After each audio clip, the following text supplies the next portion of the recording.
బొప్పాయి పంటలో మనం అందరూ రైతులు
मैं दूरदर्शन से हूँ। क्या है मैं Doordarshan cameraman. Please don't touch.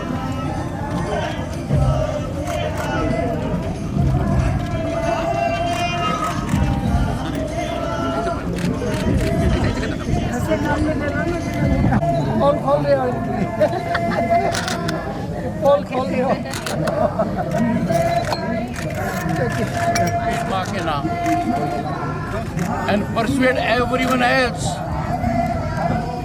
This is a great call given by the Prime Minister. एक पेड़ माँ के नाम, और जब ये होगा तो क्लाइमेट पर भी असर पड़ेगा.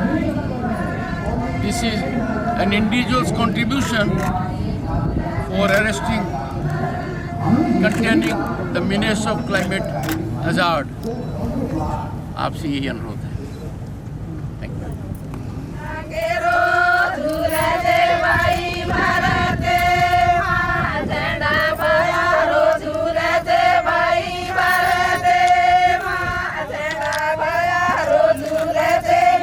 बढ़िया है.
అందరికీ నమస్కారం.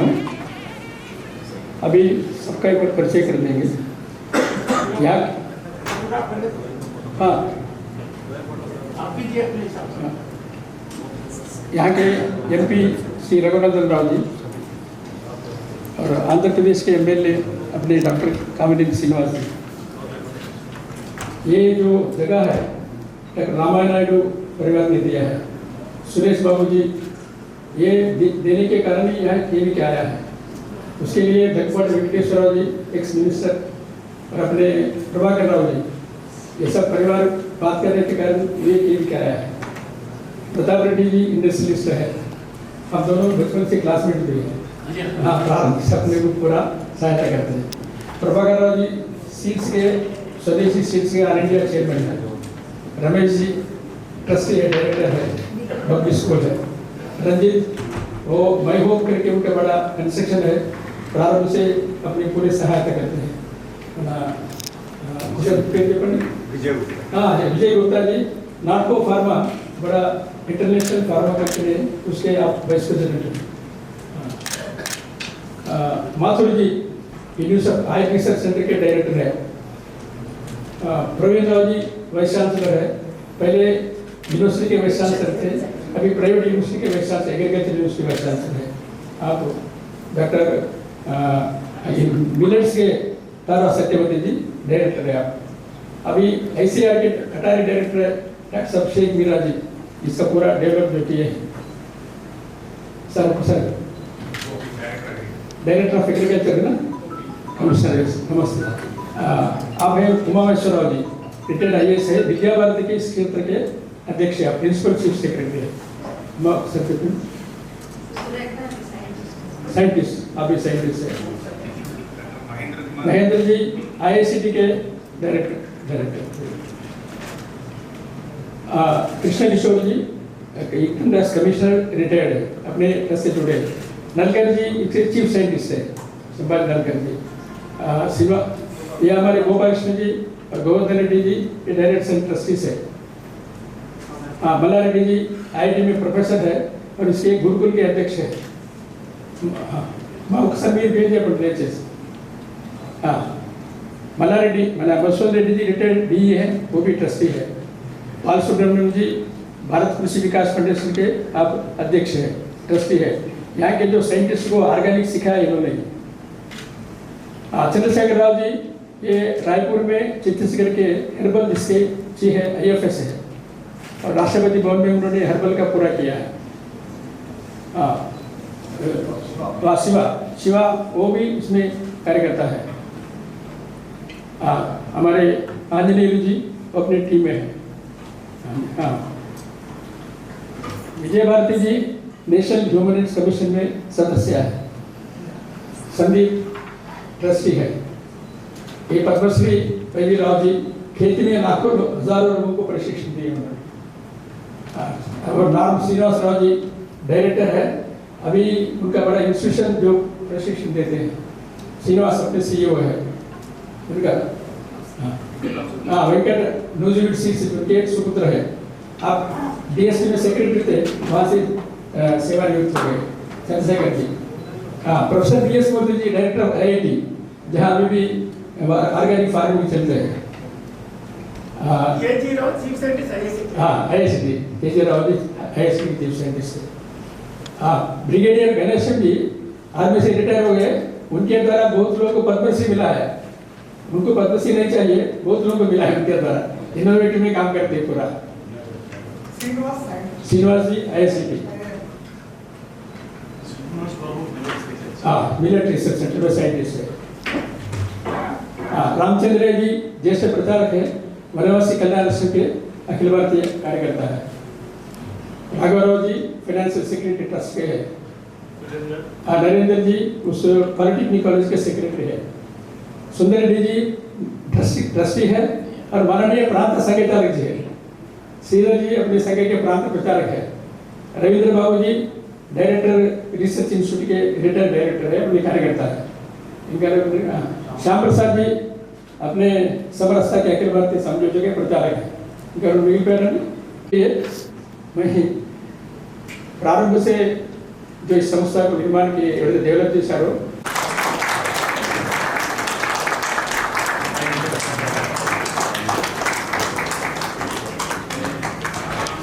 डाउन पीछे कैमरा लाइट है नीचे बैठ डाउन अरे पीछे कैमरा है नीचे पड़े. अक्सर ये होता है कि लेना होता है देना होता है लेने में विश्वास करता है. यहाँ से बहुत अच्छी सीख लेकर जा रहा हूँ.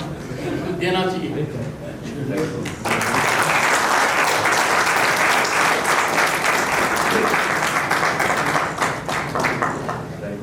This is a Warangal, our district.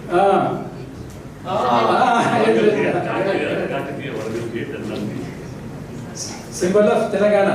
Cooperative जी Bala cements international export chemicals में करते हैं और वडोदरा सर सर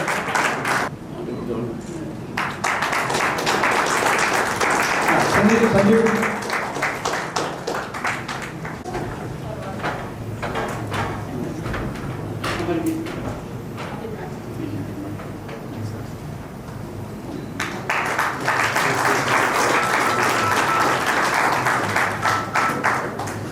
श्री संदीप रंजीत गुरुकुल का कंस्ट्रक्शन हुआ है. निर्णय जो WCK का हुआ है.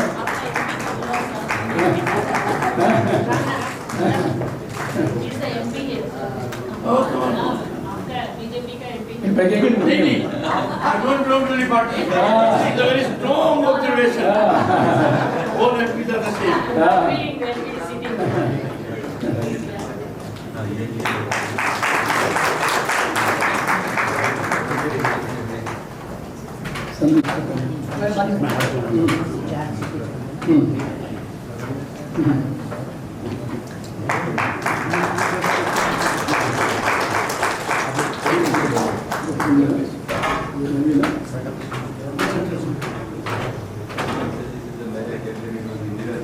I know I don't understand. Because of time lag.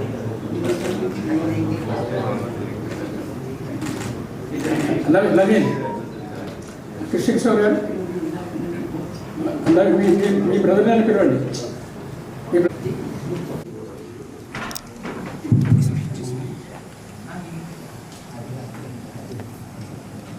Honorable Governor, Honorable Minister, Honorable Member Parliament, and most respected Bhagia ji, and of course the man who is taking everything on his shoulders. I am son of a farmer, and coming here is like a religious journey for me. It's a pilgrimage to serve the interest of the farmer is my topmost commitment. And आप लोगों से मुलाकात करके लगा कि आप सब साधुवाद के पात्र हैं. अपन अगर चाहे तो you have made a name for yourselves in the society. Each one of you is not an individual, a nerve center, an epicenter. For me, it's a delightful moment that people so established in life with these credentials and embellishments have come forward, have converged at one place to serve the interest of farmer. Farmer अन्नदाता है, देश का विधाता है. किसान खुश तो सब खुश. सबसे पहले नारा दिया गया था हमारे प्रधानमंत्री तब के लाल बहादुर शास्त्री ने, जय जवान जय किसान.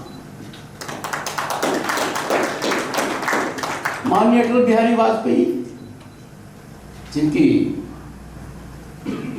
100वीं जयंती आज है, उन्होंने नारा दिया था जय जवान जय किसान जय विज्ञान. और हमारे वर्तमान प्रधानमंत्री ने जय जवान जय किसान जय विज्ञान जय अनुसंधान. देश के अंदर ये सब बातें आज के दिन जमीनी हकीकत होनी चाहिए. और ज़्यादा कुछ नहीं कहूँगा, मेरा उद्बोधन बाकी है.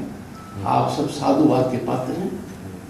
I express a deep sense of gratitude to all of you that you have chosen to engage yourself in an activity which is spinal and fundamental to Indian democracy, Indian economy, Indian stability and happiness.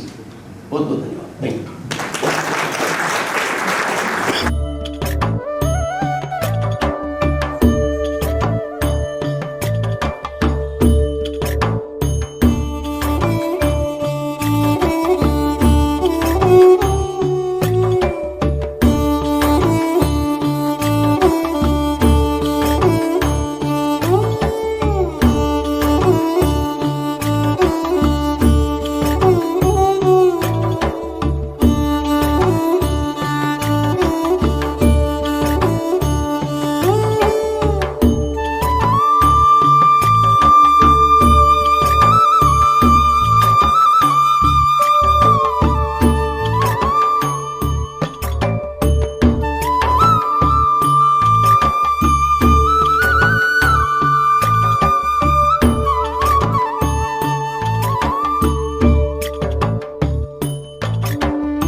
సలాము చేద్దాము రైతుకు సాయం చేద్దాము, సలాము చేద్దాము రైతుకు సాయము చేద్దాము, మట్టిని కాపాడే రైతన్నకు సలాము చేద్దాము, మనము సాయము చేద్దాము. సేంద్రియ వ్యవసాయము చేసి అమృత పంటతో ఆకలి తీర్చే సలాము చేద్దాము రైతుకు సాయము చేద్దాము, మట్టిని కాపాడే రైతన్నకు సలాము చేద్దాము, మనము సాయము చేద్దాము. రైతేమంటాడు? ఎద్దు యవసము ప్రాణమంటడు, నేల తల్లి నా దైవమంటడు. ఎద్దు యవసము ప్రాణమంటడు, నేల తల్లి నా దైవమంటడు. పాత పద్ధతికి ప్రాణం పోస్తాడు, పాత పద్ధతికి ప్రాణం పోస్తాడు, చెమట చుక్కలతో సేద్యం చేస్తాడు. సలాము చేద్దాము రైతుకు సాయం చేద్దాము, మట్టిని కాపాడే రైతన్నకు సలాము చేద్దాము, మనము సాయం చేద్దాము. ఈ వ్యవసాయం చేయాలంటే చాలా కష్టం. కష్టాలన్నీ కడుపుల దాచి ఇష్టంతో పంటను సాదుకుంటాడు. కష్టాలన్నీ కడుపుల దాచి ఇష్టంతో పంటను సాదుకుంటాడు.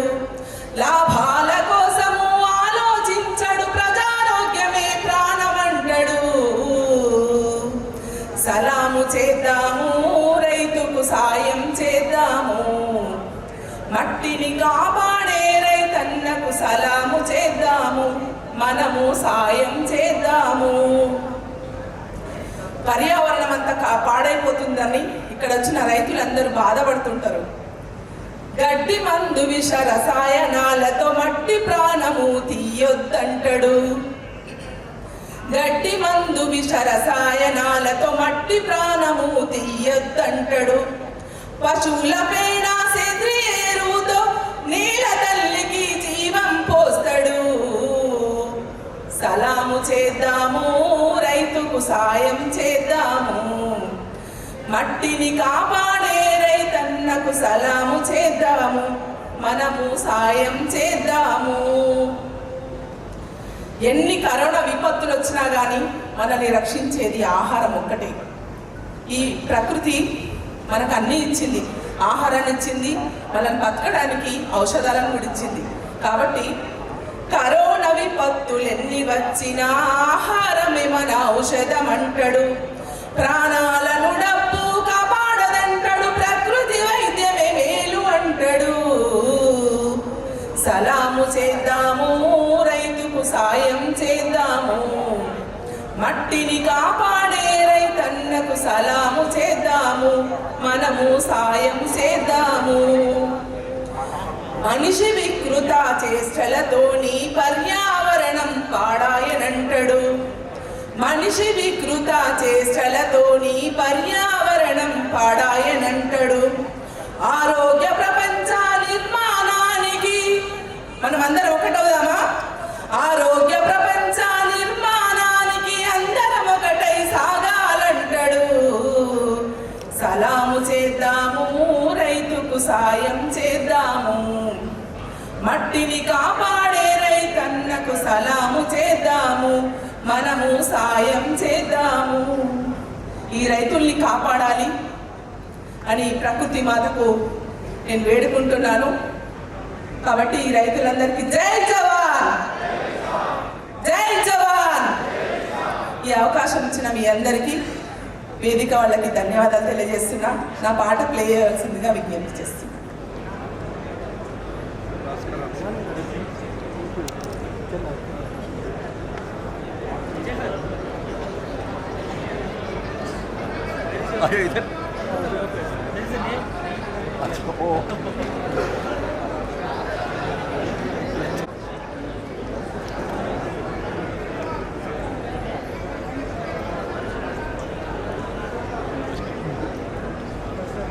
ఇక్కడ ఉన్నాను కొంచెం జరిగితే మధ్యలో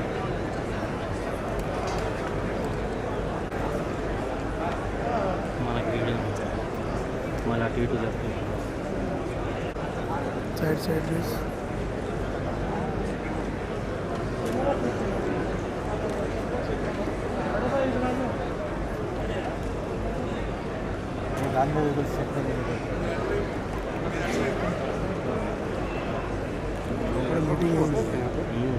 హాల్ తీసారు.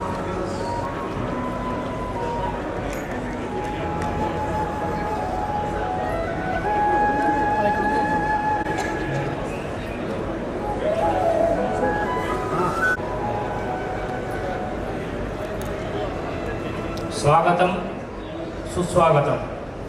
గౌరవనీయులు జగదీష్ ధన్కర్ గారు, గౌరవనీయులు శ్రీమతి డాక్టర్ సుదేశ్ ధన్కర్ గారు, గౌరవనీయులు తెలంగాణ రాష్ట్ర గవర్నర్ శ్రీ జిష్ణుదేవ్ వర్మ గారు, గౌరవనీయులు తెలంగాణ రాష్ట్ర పర్యావరణ అటవీ శాఖ మంత్రివర్యులు శ్రీమతి కొండా సురేఖ గారు, గౌరవనీయులు ఆర్ఎస్ఎస్ అఖిల భారత కార్యకారిణి సదస్సులు శ్రీ బాగయ్య గారు, గౌరవనీయులు Ekalavya Grameena Vikas foundation chairman Shri doctor PV Rao గారు, వీరి వేదిక మీదకి సాధారణంగా ఆహ్వానిస్తున్నాం.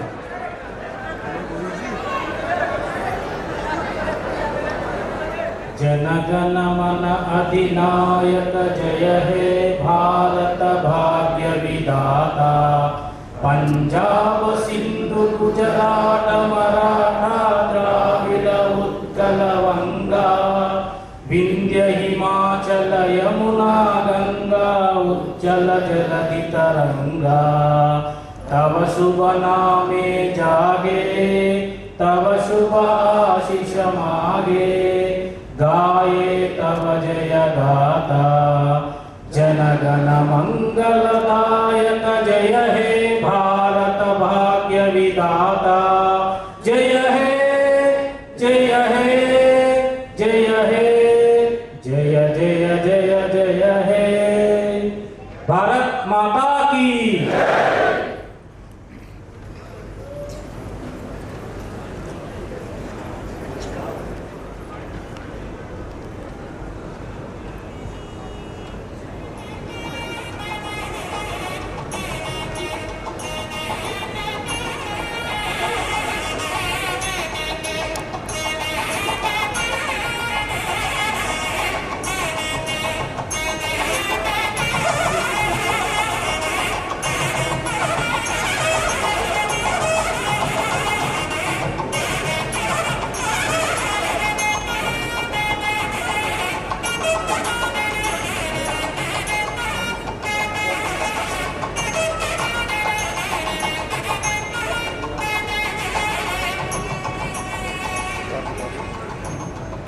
Eklavya Grameena Vikas foundation chairman Shri doctor PV Rao గారిని పెద్దలకు సన్మానం చేయవలసిందిగా ప్రార్థిస్తున్నాను. మొదట పెద్దలు మహామహిం శ్రీ ఉపరాష్ట్రపతి గారికి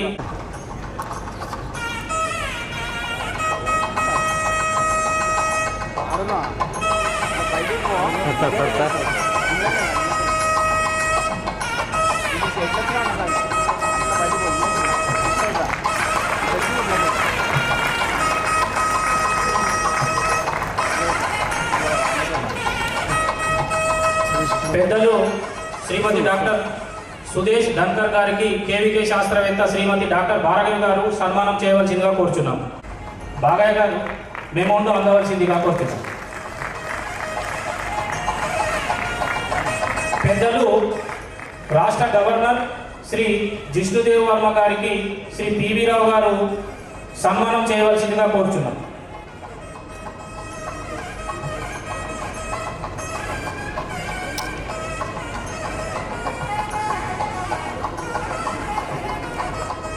పెద్దలు రాష్ట్ర మంత్రివర్యులు శ్రీమతి కొండా సురేఖ గారికి శ్రీ పివి రావు గారు సన్మానం చేయవలసిందిగా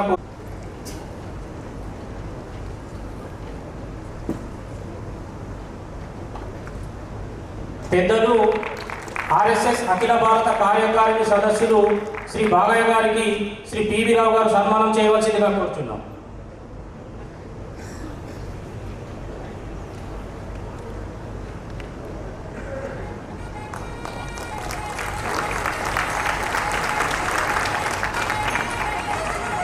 ఇప్పుడు ఇద్దరు సేంద్రియ రైతులు మాట్లాడతారు.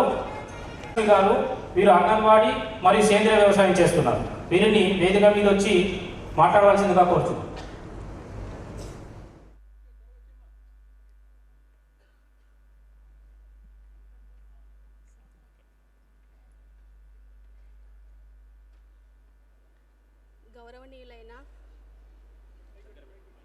గౌరవనీయులైన ఉపరాష్ట్రపతి గారికి మరియు పెద్దలందరికీ నా యొక్క నమస్కారములు. నా పేరు పండుగ ధనలక్ష్మి, గ్రామం బండపోతుగల్, చిలబ్జెడ్ మండల్, మెదక్ జిల్లా.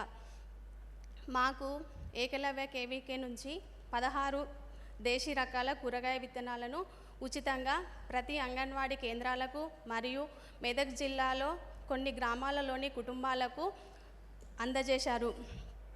వీటిలో కొన్ని కనుమరుగవుతున్న ఆకుకూరలు ఉన్నాయి. అవి చాలా పోషకాలతో కూడుకున్నవి, స్త్రీలకు చాలా బలాన్ని ఇస్తవి. పిండి కూర, దుషిల్ కూర, చిత్రమలం, పులిచింత మరియు పొన్నగంటి కూర లాంటివి కూడా ఉన్నాయి. వీటిని మా పొలం దగ్గర మరియు పెరటి తోటల్లో వేశాము. వీటిని ఎలాంటి రసాయన ఎరువులు లేకుండా మేము కూరగాయలు మరియు వరిని పండిస్తున్నాము. ఇలా పండించిన కూరగాయలను ప్రతి అంగన్వాడీ కేంద్రాలలో మరియు కుటుంబాలలో ఇస్తున్నాము. వీటి రుచి ఎంతో బాగుంటుంది. దీంతో పాటు ఇవి ఎక్కువగా తీసుకోవడం వల్ల ఎటువంటి ఆరోగ్య సమస్యలు కూడా రావు. అలాగే చిరుధాన్యాలతో పిల్లలకు రాగి ముద్ద తినిపించడం వల్ల బలహీనంగా ఉన్న పిల్లలు బరువు పెరిగి ఆరోగ్యంగా అయ్యారు. నేను గత 5 సంవత్సరాలుగా సేంద్రియ పద్ధతిలో కూరగాయలు మరియు వరిని పండిస్తున్నాను. మన తర్వాత తరాలకు ఆస్తులే కాకుండా మంచి ఆరోగ్యాన్ని అందించడమే మన కర్తవ్యమని అందరూ భావించాలని నేను కోరుకుంటున్నాను. ఇక ముందు కూడా నేను ఇదే విధంగా సేంద్రియ పద్ధతిలో పంటలు పండిస్తాను. మమ్మల్ని ప్రోత్సహించినందుకు ICDS Narsapur project CDPO madam Hemabhargavi madam గారికి మరియు Ekalavya KVK doctor Bhargavi madam గారికి నా ధన్యవాదములు. ఈ కార్యక్రమాన్ని ఉద్దేశించి మెదక్ జిల్లా స్థాయిలో నన్ను నా పనిని గుర్తించినందుకు ఏకలవ్య కేవీకే సంస్థకు నా ధన్యవాదములు. Thank you sir. Thank you అమ్మా. ఇప్పుడు రాష్ట్రపతి గారు, గవర్నర్ గారు, మరి మంత్రివర్యులు, ఇంకా పెద్దలు, మరి నా తోటి రైతులకు నా కృతజ్ఞతలు. మరి ఈరోజు నేను దాదాపు 12 సంవత్సరాల క్రితం ఈ ఆర్గానిక్ పద్ధతిలో 1 ఎకరా మాత్రం నా ఇంటి కొరకు సాగు చేయడం జరిగింది. మరి దాని తర్వాత నా తోటి మిత్రులు కానీ పక్క వాళ్ళు కానీ దానికి ఆదరణ పెరిగి మాకు కూడా కావాలనే దాంతో మెల్లమెల్లగా అది పెరుగుకుంటూ పోయి ఈరోజు నేను 10 ఎకరాల సేంద్రియ వ్యవసాయాన్ని చేస్తున్నాను. అయితే ఈ సేంద్రియ వ్యవసాయానికి మరి కెమికల్ వ్యవసాయానికి కాస్తులో అంటే మనము సేద్యం చేయడంలో పెద్ద తేడా, ఖర్చులో పెద్ద తేడా ఏమి ఉండదు. ఎందుకంటే సేంద్రియ వ్యవసాయంలో లేబర్ పని ఎక్కువ ఉంటుంది. ప్రతి 15 రోజులకు ఒకసారి జీవన ఎరువులు కానీ మన గోమాతకు సంబంధించినటువంటి ఎరువులను స్ప్రే చేయవలసి వస్తుంది. మరి అదే కెమికల్ పద్ధతిలో ఒక 3 సార్లు ఫర్టిలైజర్ చల్లి ఒక 3 సార్లు విషాన్ని ఏది మన కెమికల్ దీన్ని చల్లితే స్ప్రే చేస్తే సరిపోతుంది. కాబట్టి దీనిలోనేమో కెమికల్ కాస్ట్ ఎక్కువవుతుంది, ఇందులోనేమో మాన్యువల్ కాస్ట్ ఎక్కువవుతుంది. కాబట్టి ఇన్సూరెన్సు సమానంగా ఉంటుంది. ఇంకో కాకపోతే ఏమంటే మన సేంద్రియ పద్ధతిలో పండించినప్పుడు ఒక 20 క్వింటాళ్ళు మనము వరి పండియగలిగితే, ధాన్యాన్ని వండియగలిగితే, మరి ఆర్గానిక్ కెమికల్ పద్ధతిలో 25 క్వింటాళ్ళు వండించినాం. అయినా వాల్యూ విషయంలోకి పోతే మరి 25 క్వింటాళ్లకు ఈరోజు 2800 నుంచి 3000 రూపాయలు పోతున్నది. మరి అదే దాని ప్రకారంగా 70,000 రూపాయలు వస్తాయి మనకు. ఇది సేంద్రియ పద్ధతిలో 20 క్వింటాలు వచ్చినా దాన్ని ధాన్యంగా ఆడించి దాన్ని మనం అమ్మినప్పుడు 13 క్వింటాలకు ఒక క్వింటాల్కు తక్కువ ధర అయినా కానీ 8,000 కాడికి 1,04,000 రూపాయలు వస్తున్నాయి. దాని ప్రకారంగా ఒక 30 నుంచి 34,000 రూపాయలు రైతుకు మేలు జరుగుతుంది. దాంతోపాటు మన భూమాతను కాపాడిన వాళ్ళమవుతాము, మరి మన ఆరోగ్యం కాపాడుకున్నట్టు అవుతుంది, మరి తోటి వారికి కూడా మనం సహాయం చేసినట్టు అవుతుంది. కాబట్టి నా తోటి రైతులను నేను కోరేది ఏమిటంటే ప్రతి ఒక్కరు కూడా కనీసం వాళ్ళ సొంతంకు స్టార్ట్ చేసి మెల్లమెల్లగా విస్తరించుకుంటూ పోతే ఇటు భూమాతకు మరి మన సమాజానికి మేలు చేసిన వాళ్ళం అవుతామని నేను కోరుతూ మరి నాకు ఇచ్చిన అవకాశానికి పెద్దలందరికీ నా కృతజ్ఞతలు తెలుపుకుంటూ ముగిస్తున్నాను. ధన్యవాదాలండి. వేదికకు ముందు భాగంలో 4 రైతులకు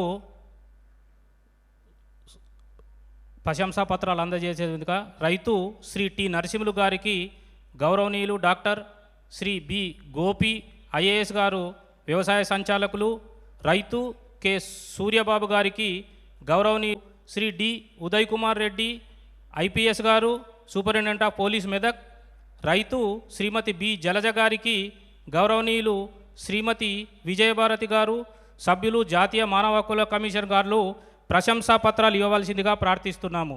అలాగే ఇప్పుడు మాట్లాడిన వీరు ఇద్దరు సేంద్రియ రైతులకు మాన్యశ్రీ ఉపరాష్ట్రపతి గారిని ప్రశంసా పత్రాలు ఇవ్వవలసిందిగా ప్రార్థిస్తున్నాం.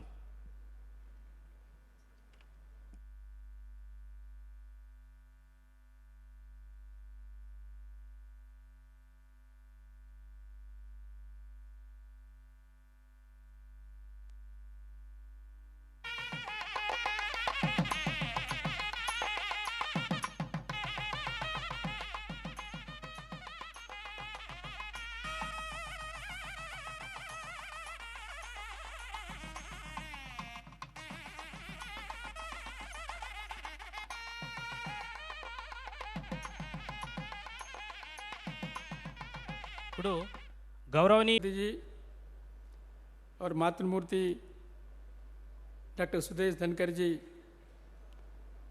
आप दोनों के आगमन के कारण सारे मेदक जिला में और तेलंगाना में और आंध्र प्रदेश में भी, वैसे सारे देश में भी एक उपराष्ट्रपति किसान के पुत्र ऐसे छोटे छोटे गांव में आ सकते हैं और आते हैं, ऐसे सारे दुनिया को संकेत मिल गया है। इसलिए मुझे भी बहुत आनंद है, आपको विनम्र प्रणाम है। सम्माननीय राज्यपाल जी जिष्णुदेव वर्मा जी 2 दिन के पहले उन्होंने मेदक जिला में प्रवास करके गए, ग्रामाనికి వెళ్తున్నారు। ऐसे सक्रिय संवेदनशील हमारे राज्यपाल जी, आपको भी मेरा विनम्र प्रणाम है.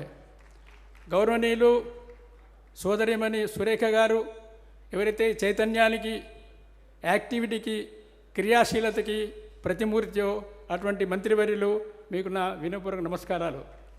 గౌరవనీయులు ఏకలవ్య గ్రామీణ వికాస్ ఫౌండేషన్ యొక్క అధ్యక్షుడు శ్రీ పివి రావు గారు, నా ఎదురుగా అనేక మంది శాస్త్రవేత్తలు, వైస్ ఛాన్సలర్సు, వదాన్యులు, రైతు సోదర సోదరిమణులు అందరికీ కూడా చేతులు జోడించి నేను నమస్కరిస్తున్నాను. ఈ రోజున మెదక్ జిల్లా ప్రాంగణంలో మనందరికీ ఒక అత్యంత ఆనందకరమైన విషయం. కారణము, మెదక్ జిల్లా రైతులు ఒక తోకిట గ్రామం కానీ, ఒక పోతిరెడ్డిపల్లి కానీ, ఒక నర్సకల్ చుట్టూ ఉండే చుట్టుపక్కల గ్రామాలు కానీ, మిగతా అన్ని గ్రామాల్లో ఒక చరిత్రను సృష్టించారు.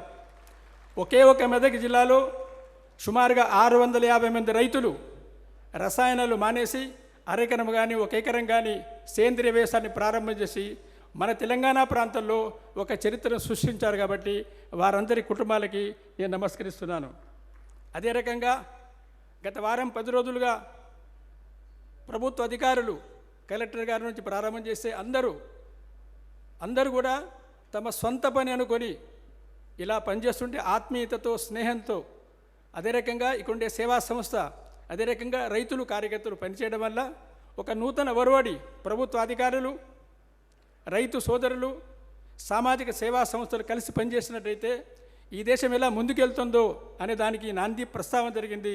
అందుకని ప్రభుత్వ అధికారులందరికీ నేను నమస్కరిస్తున్నాను. డాక్టర్ రామానాయుడు గారు, వారి కుటుంబము ఈ 30 ఎకరాలు ఇవ్వడం వల్ల ఈ మొత్తం ప్రాంగణం ప్రారంభమైంది. అటువంటి రామానాయుడు గారు కూడా నేను నమస్కరిస్తున్నాను. ఈ రోజున మనందరికీ పెద్దలు, ప్రియతమ ప్రధానమంత్రిగా ఉన్నారు అటల్ బిహారీ వాజ్పేయి, ఎవరైతే జీవిత సర్వస్వాన్ని సమాజంలో సమర్పించారో వారి యొక్క శతజయంతి ఉత్సవం వేళ ప్రారంభమైంది. వారికి నేను నమస్కరిస్తున్నాను. రైతు రాజు కావాలి, వ్యవసాయం ఆర్థికంగా లాభసాటి కావాలి, రైతుకు గౌరవం లభించాలి, ప్రజలందరికీ ఆరోగ్యమైన ఆహారం లభించాలి. సమస్యగా ఉంది అని సమస్యలు చెప్పడం కాకుండా, సమయం వృధా చేయడం కాకుండా, పరిష్కారం దిశగా భూసంపద, పశు సంపద, వన సంపద సంరక్షణ, పోషణ జరగాలి అనే ప్రయత్నం ప్రారంభమైంది. మనము శ్రీ సూక్తంలో చెప్తున్నాము, మన భారతీయ పరంపరలో గంధద్వారా దురాదర్శా నిత్యపుష్టాకరీషిణీం ఈశ్వరీం సర్వభూతానాం తమిహోప తమమే శ్రేయ. అపరాజిత ఈ భూమిని నిత్యము ఆవు పేడ ద్వారా శక్తివంతం చేస్తాను, దీన్ని పోషిస్తానని మనం సంకల్పం చేస్తున్నాము. అదే రకంగా అలా ఈ భూమిని పోషణ చేయడం వల్ల ధాన్యం, ధనం, పశుం, బహుపుత్ర లాభం, 100 సంవత్సరం దీర్ఘమాయు అని మనం కోరిక కోరుతున్నాం. కొందరికి అనుమానం రావచ్చు, బాబరే బహుపుత్రం అంటున్నారు. బహుపుత్రం ఉంటేనే వ్యవసాయం నడుస్తుంది, బహుపుత్రం ఉంటేనే యోగ్యమైన పుత్రిక ఉంటేనే మన కుటుంబాలు కాపాడబడతాయి, మనము కాపాడబడతాము. ఆ రకంగా మనం కోరుతున్నాం. మన ఆవు మనకు దేవత, పూజకు మాత్రమే కాకుండా ఆవు లక్ష్మి, ఆవు సంపత్తి, ఆవు ధనము. ఆవు ద్వారా ఏ ఆవు అయితే పాలివ్వడం మానేసిందో ఆ ఆవు యొక్క మూత్రం ద్వారా, ఫినాయిల్ ద్వారా ఒక రైతుకి, ఒక ఆవుకి కనీసం 10,000 రూపాయల డబ్బు ప్రతి నెల వస్తుంది. ఆవుల ద్వారా పాలివ్వడం మానేసిన తర్వాత కూడా గోబర్ గ్యాస్ వల్ల వంట గ్యాస్ వస్తుంది. 5 కుటుంబాలకి 3 ఆవులు ఉన్నట్టయితే. అట్లాగే ఇంటికి వెలుతురు వస్తుంది, బిజిలీ కరెంట్ వస్తుంది. ప్రభుత్వం కరెంటు మనకు అక్కర్లేదు ఆ ఇంటికి అయితే. అదే రకంగా 5 ఎకరాలకి కనీసము ఎరువు, మంచి ఎరువు వస్తుంది. ఈ రకంగా ఆవుకు వల్ల లాభం ఉంది. ఆవు చనిపోయిన తర్వాత కూడా ఒక పద్ధతిలో పాతిపెట్టినట్టయితే 8 మాసాల తర్వాత సుమారుగా 1,00,000 రూపాయలు కనీసం విలువ చేసే ఎరువు ఆవు ద్వారా మనకు లభిస్తుంది. చనిపోయిన తర్వాత కూడా ఆవు మనకు లాభం చేస్తుంది. అటువంటి ఆవుని మనం కాపాడుకోవాలి. భూమి సుపోషణ అనేది కేవలము భారతీయ, మన దేశీయ ఆవు ద్వారా మాత్రమే సాధ్యమవుతుంది. ఆ ప్రయత్నం ప్రారంభమైంది. విత్తనాలు, ఎరువులు, పెస్టిసైడు, కీటనాశిని, కీట నియంత్రణ ఇవన్నీ కూడా ఇవల్ల పరావలంబులు కావడం వల్ల రైతులు విదేశీ కంపెనీలకి 1,000 కోట్లు వెళ్ళిపోతున్నాయి. వీటన్నిటిలో కూడా మళ్ళీ రైతు ఆత్మనిర్భరం కావాలి, రైతుకు స్వావలంబన కావాలి అనే ప్రయత్నం ప్రారంభమైంది. అదే రకంగా పంట పండించడము, పండించిన తర్వాత పరిశుభ్రం చేయడము, ఆ తర్వాత మూల్యవర్ధనము, వాల్యూ ఎడిషన్ చేయడము, ఆ తర్వాత మార్కెటింగ్ చేయడము, ఇవన్నిటి విషయంలో కూడా రైతులందరూ కలిసి ఇక్కడ పెద్దలతో కలిసి మనం మార్కెటింగ్ చేసినట్టయితే రైతుకు తప్పకుండా లాభం కలుగుతుంది, ప్రజలకు మేలు కలుగుతుంది. అయితే దానికి కావాల్సింది నిజాయితీ, పరస్పర విశ్వాసము, పరస్పర స్నేహము. అలా మన మెదక్ జిల్లా గ్రామంలో ఇది కార్యక్రమంగా మాత్రమే కాకుండా రాబోయే రోజుల్లో హైదరాబాద్కి, సంగారెడ్డికి, ఐఐటి అటువంటి చోట్ల కూడా అటువంటి ఆహారం అందిస్తామని, అటువంటి పెద్దల ద్వారా మన గ్రామీణ రైతులకి, రైతు కార్మికులు మేలు జరుగుతుందని మనం అందరము ఆశిస్తున్నాము. అదే రకంగా తినే నూనెలో మనం పరావలమలమయ్యాము. ఎడిబుల్ ఆయిల్స్లో 75,000 కోట్ల రూపాయల నూనెను దిగుమతి చేసుకున్నామన్న ప్రతి సంవత్సరం కూడా మన దేశం. కాబట్టి మనకు పల్లి నూనెలో కానీ, నువ్వుల నూనె కానీ, కుసుమ నూనె కానీ, ఆవాల నూనె కానీ, తినే నూనెలో అతి త్వరలో మనం ఆత్మనిర్భరం కావాలి. అటువంటి ప్రయత్నం కూడా వాళ్ళు జరగాల్సిన అవసరం ఉంది. రైతు కార్మికుల మధ్యలో ఇది ఒకే కుటుంబము. నా చిన్నప్పుడు రైతు కూలీల ఇళ్లలో నేను పడుకున్నాను. మా ఇంటికి వాళ్ళు వచ్చేవారు. మెదక్ జిల్లాలో నేను జన్మించినప్పుడు చిన్నప్పుడు నేను చూశాను. రైతు కూలీ మధ్యలో వ్యత్యాసము, అహంకారము, ద్వేషము ఉండేది కాదు. ఒక యోజనాబద్ధమైన రీతిలో రైతు కార్మికుల మధ్యలో ఇవాళ తేడా వచ్చేసింది. దాన్ని రూపుమాపి ప్రేమతో, ఆత్మీయతతో మనం కలిసి పనిచేయాల్సిన అవసరం ఉంది. ఆ రకంగా రాబోయే రోజుల్లో పెద్దలు మన ఉపరాష్ట్రపతి గారి రాక సందర్భంగా, మంత్రివర్యుల సందర్భంగా అందరము కలిసి అటువంటి ప్రగతిని సాధిస్తామని మనవి చేస్తూ, అటువంటి శక్తినిమ్మని ఆ బలరాముని ప్రార్థిస్తూ సెలవు. ధన్యవాదాలు. नमस्कार. Sri Jagdeep Dhankar ji, Honorable Vice President of India, Dr. Srimati Shudesh Dhankar ji, spouse of the Honorable Vice President of India, Srimati Konda Surekha, Honorable Minister of Environment, Forest and Endowments, Government of Telangana, Sri Bagaya ji, Sri P.V. Rao, our MP from Medak, distinguished guests, ladies and gentlemen, it is a matter of immense pride that EGVF KVK has been instrumental in bringing together 380 villages across 21 mandals of 3 revenue divisions in Medak district, fostering the adoption of organic farming practices. Today we are privileged to host this natural and organic farmers summit, where 500 organic farmers and their spouses, along with 500 organic farming enthusiasts, join hands to celebrate the strides in sustainable agriculture. It is said, well-nurtured crops bring supreme happiness to farmers. Our biocontrol laboratory, established in 2023, stands as a cornerstone of innovation, having supplied 20,000 liters of biofertilizers to 3,000 farmers. This initiative has significantly reduced the consumption of chemical fertilizers, paving the way for sustainable farming. To provide essential organic inputs, the organization has set up an organic input center where farmers can produce biofertilizers, vermicompost, 266 tons, azolla and cow-based inputs such as Jiva Amrutam, Panchagavya and fermented buttermilk. These inputs have not only enriched the soil but also upheld the philosophy of Bhumi Mata Suposhana, nourishment of Mother Earth.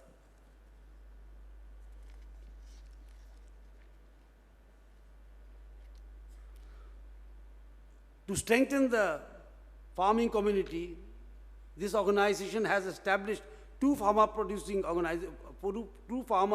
organizations, FPOs. The Nizampet Farmers Producers Mutually Aided Cooperative Society, which boasts of 750 members and an annual turnover of 45 lakhs, which is very commendable.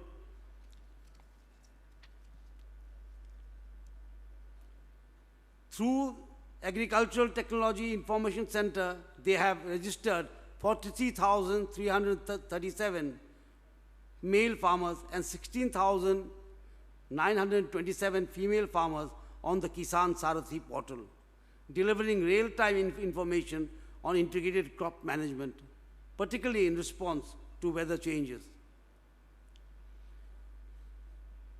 Under the submission of agricultural mechanization, KVK acquired an agricultural drone demonstrating its use across 250 hectares and 21 mandals, benefiting 265 farmers in 20 villages.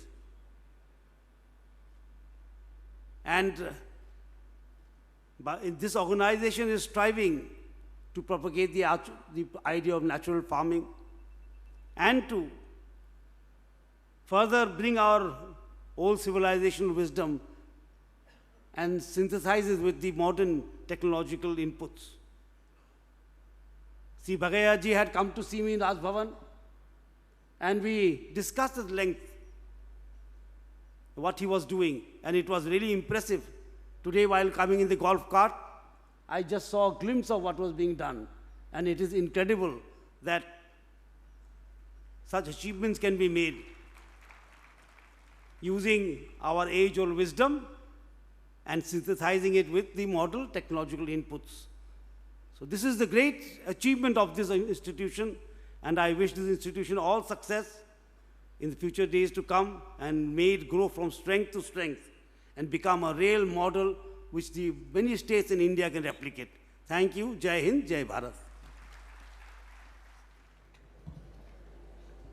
सभी को मेरा नमस्कार और किसान भाइयों को मेरा प्रणाम। Honourable governor of Telangana Shri Jishnudev Varma जी,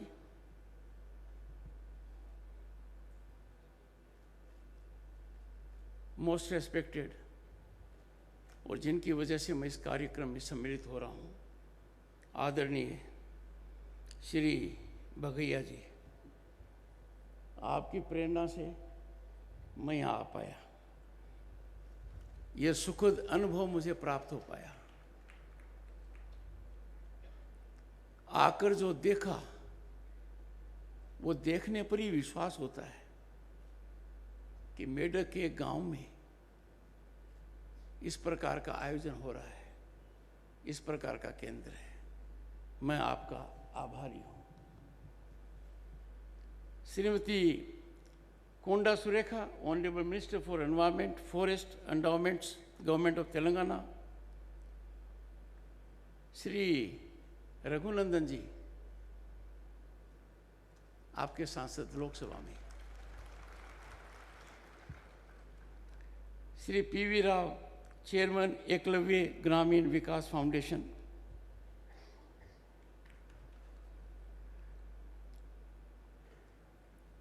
सबसे पहले तो मैं बधाई दूंगा धनलक्ष्मी को और नरेंद्र रेड्डी को।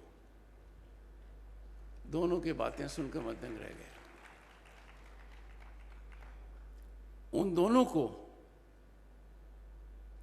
परिवार सहित मैं दिल्ली आमंत्रित करता हूं भारत की पार्लियामेंट देखने के लिए और उपराष्ट्रपति के मेहमान होने के लिए। मेरा कार्यालय इनसे संपर्क में होगा और आज ही इनको संपर्क सूत्र मिल जाएगा। I take the opportunity also to invite a group of villagers from this village to be my guest at Indian Parliament, the new building. They will be my guest and I'll interact with them. दोनों संस्थाएं जिनके बारे में आप देखिए, Eklavya Grameena Vikas foundation और कृषि विज्ञान केंद्र, ज़्यादा पुरानी नहीं है,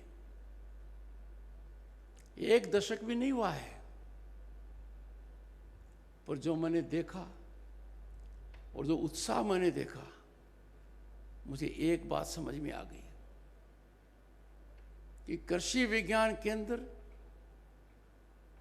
यदि अगर सक्रिय होता है तो जमीनी हालात बदलते हैं। And therefore, I greet on this special day 3 former prime ministers.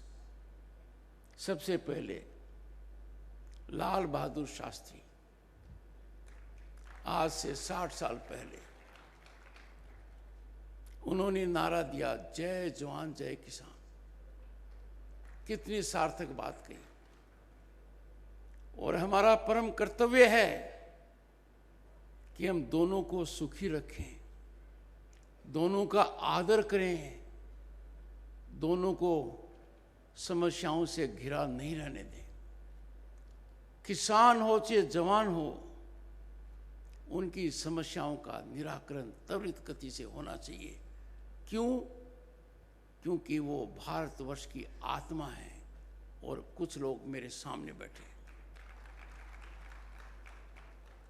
उसके बाद शताब्दी में बदलाव आया और एक नए प्रधानमंत्री देश में बने, भारत रत्न अटल बिहारी वाजपेयी जी। आज ही मैं उनको श्रद्धांजलि और नमन देकर आ रहा हूं। पूरे देश में आज उनकी बात हो रही है, उनकी जन्म शताब्दी है। उन्होंने एक बात ऐड कर दी, जय जवान जय किसान जय विज्ञान। और काफी बदलाव आया। और वर्तमान में जो प्रधानमंत्री हैं, आजादी के बाद और 6 दशक के पश्चात जिनको दूसरी बार कीर्तिमान मिला है,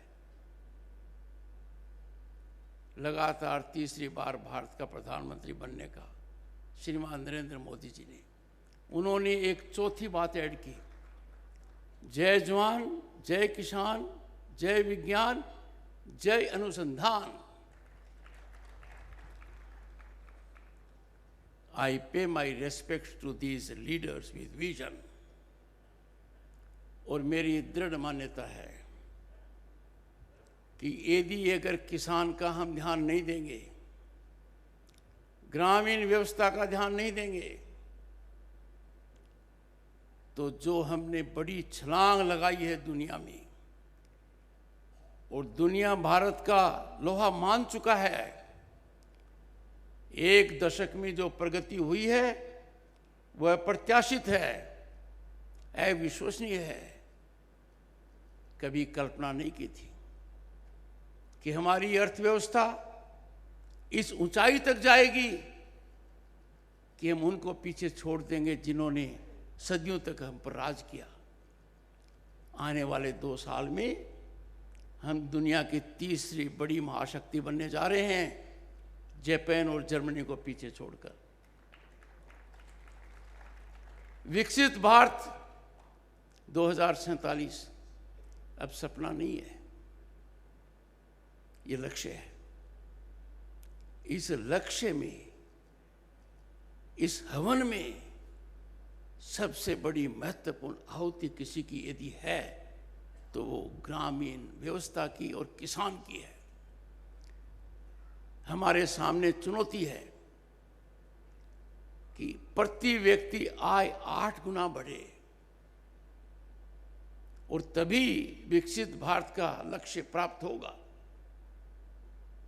लक्ष्य अवश्य प्राप्त होगा, पर हमें खास ध्यान किसान की तरफ देना पड़ेगा। 23 दिसंबर को पूरे राष्ट्र ने किसान दिवस मनाया। भारत के 5वें प्रधानमंत्री चौधरी चरण सिंह की जन्म जयंती है वो। यह दूरदर्शिता भी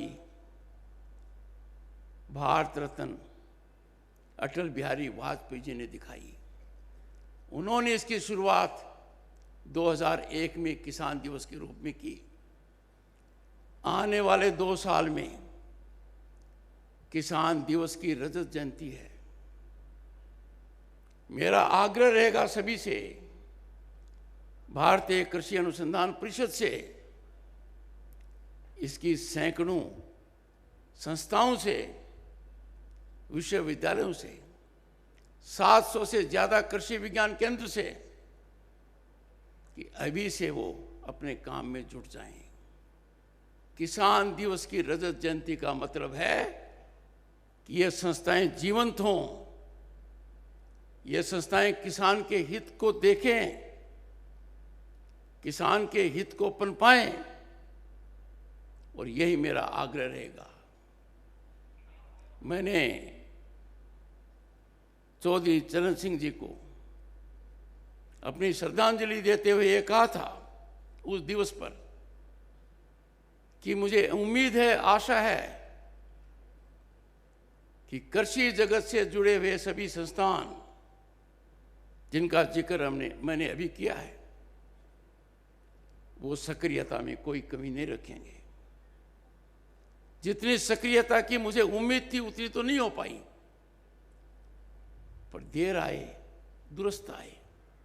Let us resolve on this day that Indian Council of Agriculture Research, it's more than 150 institutes, several universities, and about 730 Krishi Vigyan Kendras will get fully involved to ensure that the silver jubilee of Kisan Divas next year turns out to be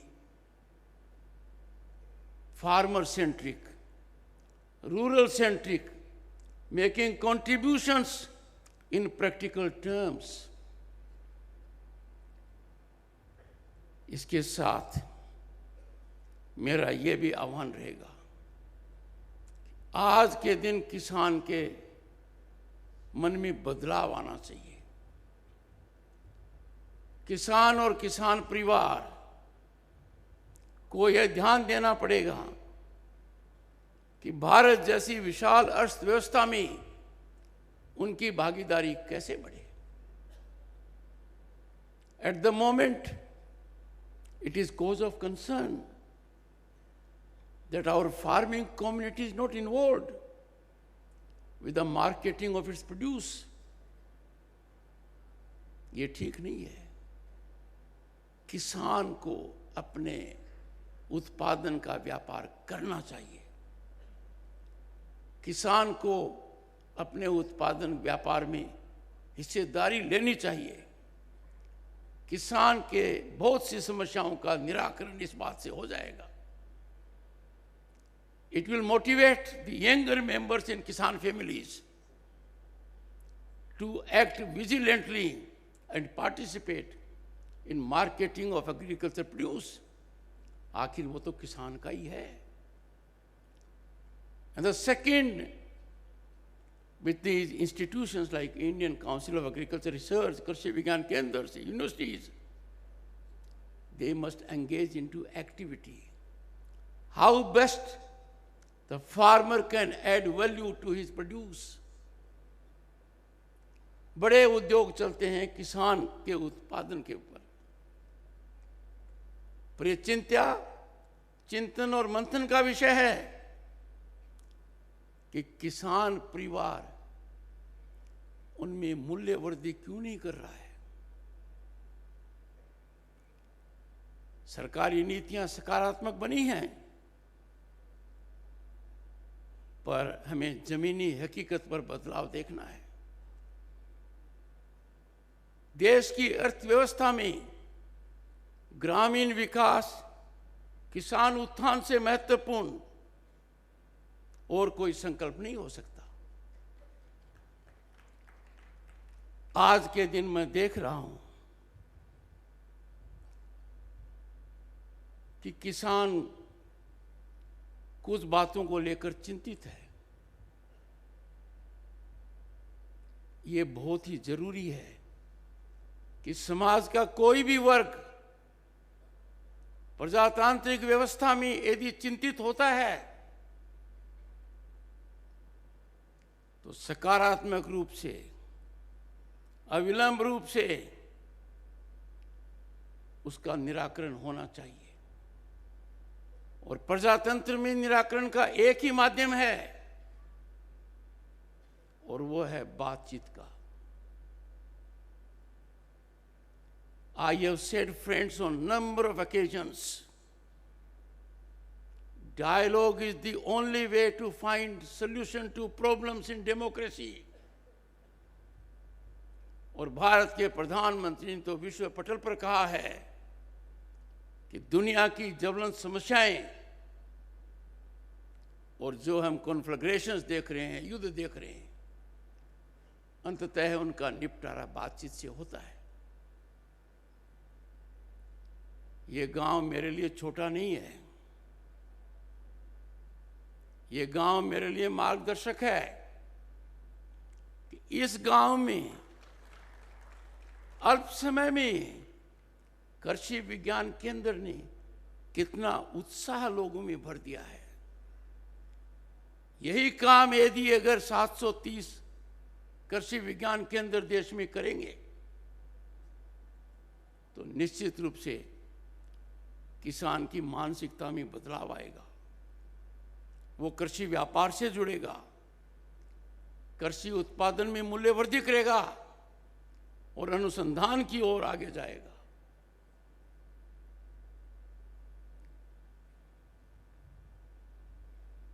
देश इतनी गति से आगे बढ़ रहा है,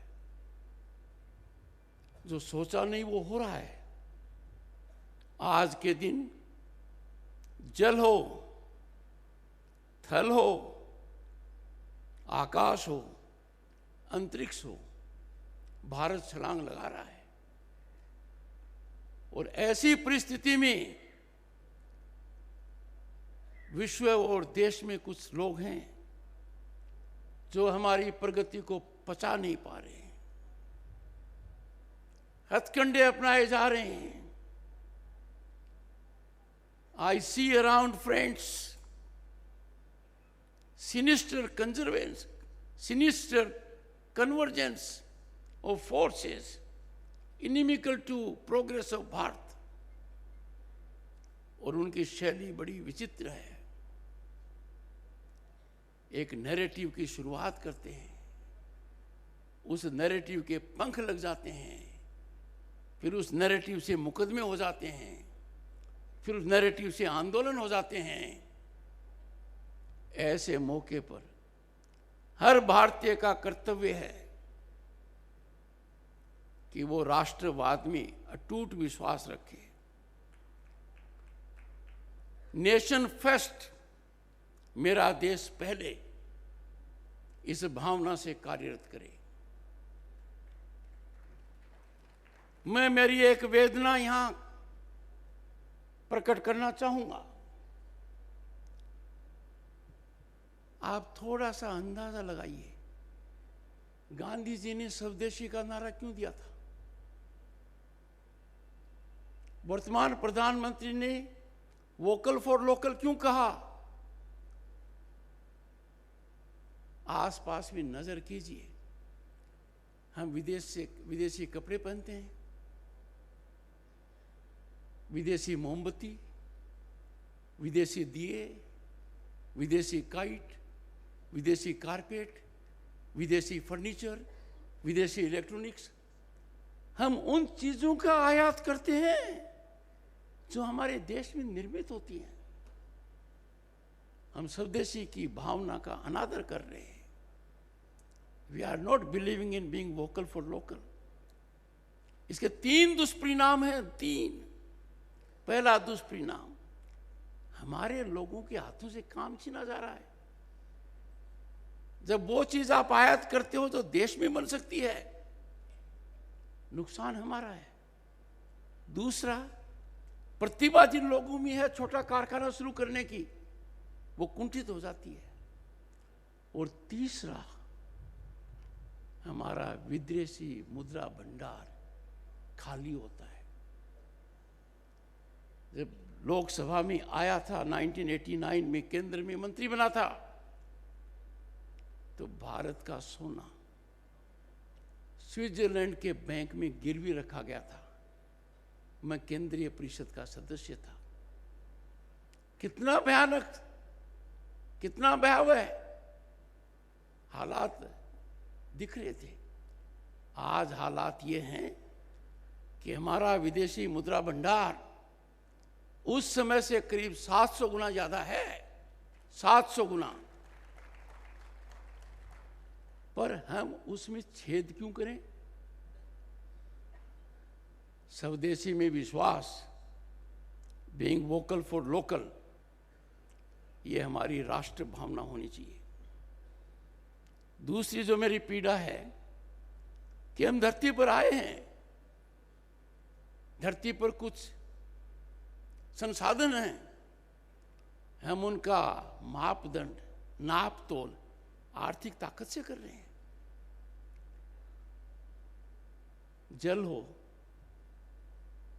petrol हो, energy हो, इसलिए हम नहीं ज़्यादा खर्च कर सकते कि मैं तो अफोर्ड कर सकता हूं, मेरी तो आर्थिक ताकत है।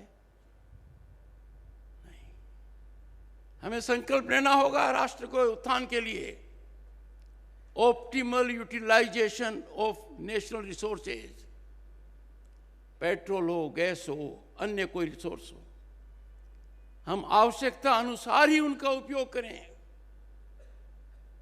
क्योंकि आज के दिन ये चुनौती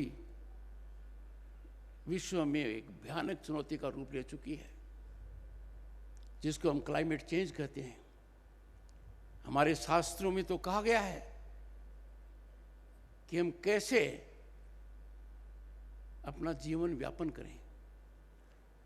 how we must seamlessly connect with nature, how we respect nature, how we learn to cohabit with living beings. पर चूंकि दुनिया में ही भटकाव आ गया, पर अचानक सबके मन में बड़ी भारी चिंता आ गई है, उसमें भी मदद होगी। आज आपके प्रांगण में आते ही मां के नाम मैंने एक पेड़ लगाया। ये आह्वान भारत के प्रधानमंत्री ने किया, बल्कि ऑन अ लाइटर नोट मैंने तो मेरी माँ के नाम भी पेड़ लगाया, और वो मेरी धर्मपत्नी की सास भी है, तो मैंने 2 काम किए एक साथ। पर मेरा आपसे आह्वान है, ये जन आंदोलन बन चुका है। ग्रामीण परिप्रेक्ष्य में ये बड़ा आंदोलन होना चाहिए। हम अवश्य एक पेड़ लगाएं, उसे ज़्यादा भी लगाएं, उनका सर्जन भी करें, संरक्षण भी करें। मैं देखता हूँ ग्रामीण व्यवस्था में सब्जी बाहर से आती है, फल बाहर से आते हैं। ऐसा क्यों? कृषि विज्ञान केंद्र और ऐसी संस्थाओं को किसान को प्रोत्साहित करना चाहिए कि village must act as a unit when it comes to consumption of agricultural produce, vegetables, fruits, milk products. किसान दूध बेच देता है, उसमें मूल्य वृद्धि नहीं करता है, थोड़ी बहुत करता है तो छाछ। कौन सी वो बाधाएं हैं आज के दिन कि गांव और गांव का समूह है कृषि विज्ञान केंद्र की सहायता से उद्योग स्थापित नहीं करे, ताकि कम से कम स्थानीय आवश्यकताओं की तो पूर्ति हो जाए। There you will find quality also, economy में बदलाव आएगा। मुझे यहाँ आकर बड़ी प्रसन्नता हुई है, और मेरी दृढ़ मान्यता है कि जितना ध्यान हमको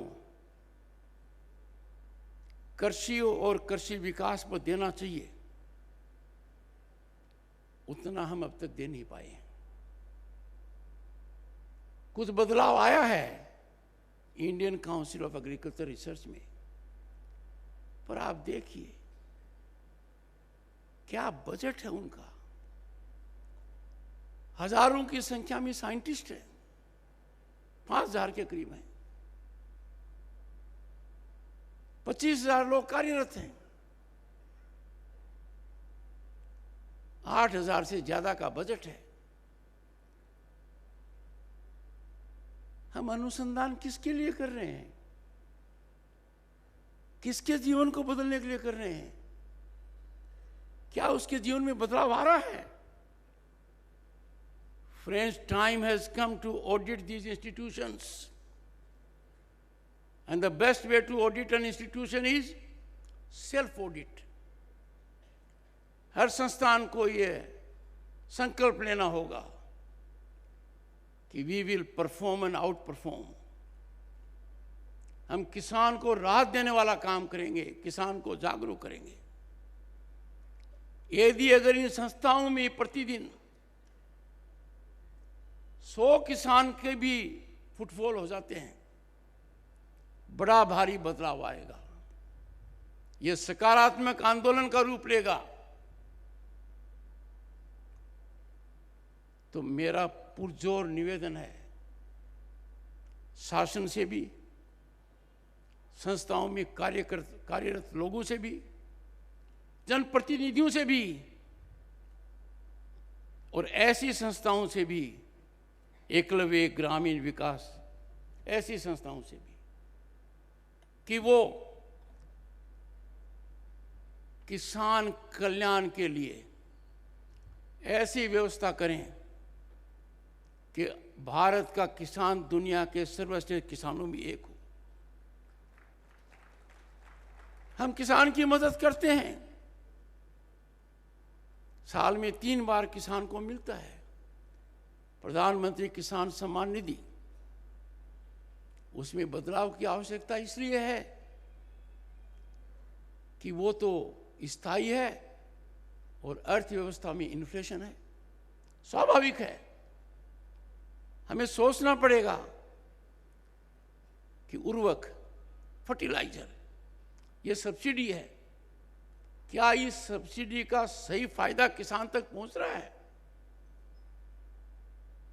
I will strongly appeal to these institutes and कृषि विज्ञान केंद्र्स to come out with a formula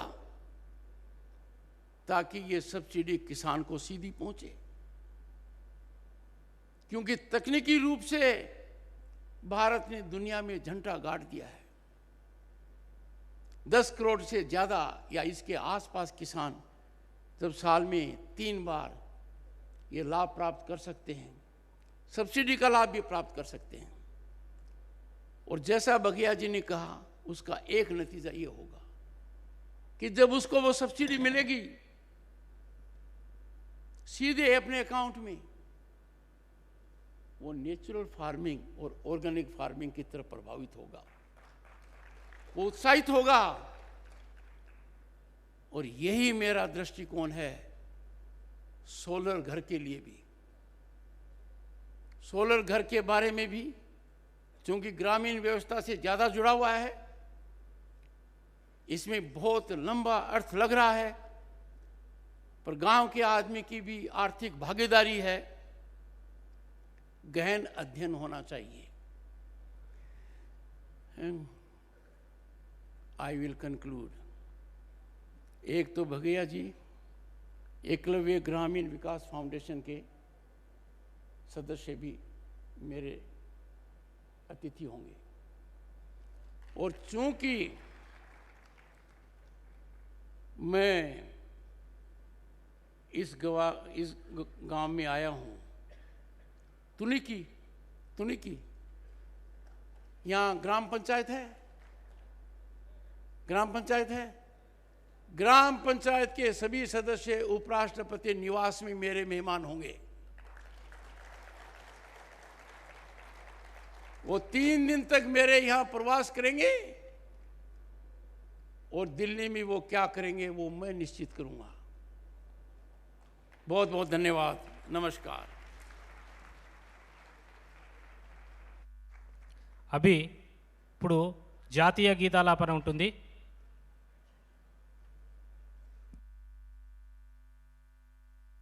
जनगण मन अधिनायक जय हे भारत भाग्य विधाता।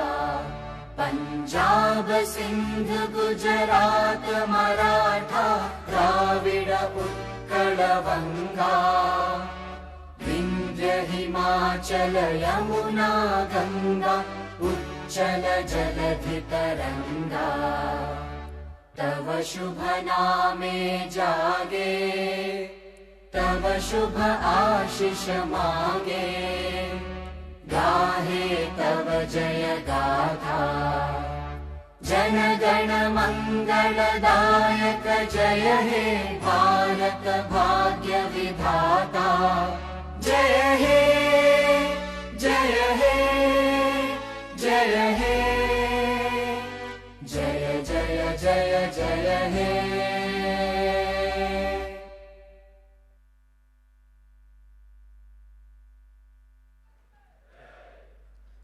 అందరూ పెద్దలు వెళ్ళే వరకు ప్రశాంతంగా తమ తమ స్థానాల్లో నిలబడి ఉండవలసిందిగా ప్రార్థన.